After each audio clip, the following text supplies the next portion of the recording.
বেড়া বকরি ছেড়ে দিয়ে লক্ষ্য রাখো, আমার নবী বেড়া বকরি দুম্বা ছেড়ে দিয়ে ঘুমায়া থাকে।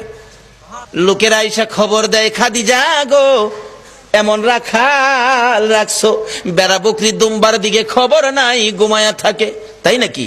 মা খাদিজা একদিন রওনা হলেন, দেখি কি করে ঘুমায়।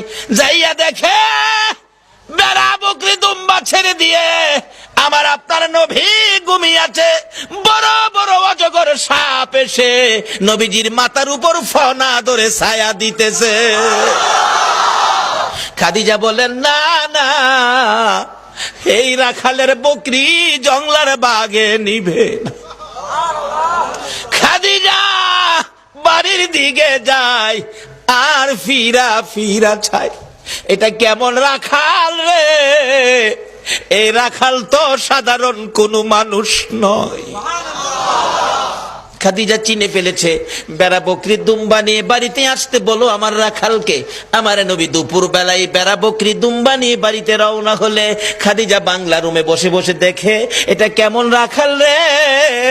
যে রাখাল রৌদ্রের মধ্যে আসতেছিল, আকাশের মেঘের টুকরা এসে রাখালের উপর ছায়া দেয়। খাদিজা বলেন, মাবুদ, মাবুদ রে, এটা কেমন রাখাল আমার বাড়িতে?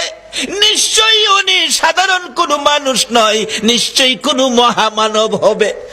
আসেন, আর বেড়া বকরি দুম্বা আপনাকে চড়াইতে হবে না, শুধু এই জায়গার মধ্যে 2 ঘন্টার ওয়াজ। এই জায়গায় কি ঘটনা ঘটেছে আজকে এই নবীরে চিনি না, যারা চিনেছে তাদের জীবন ধন্য হয়েছে। বলুন খাদিজা, এই নবী চিনে জীবন ধন্য হয়েছে কিনা?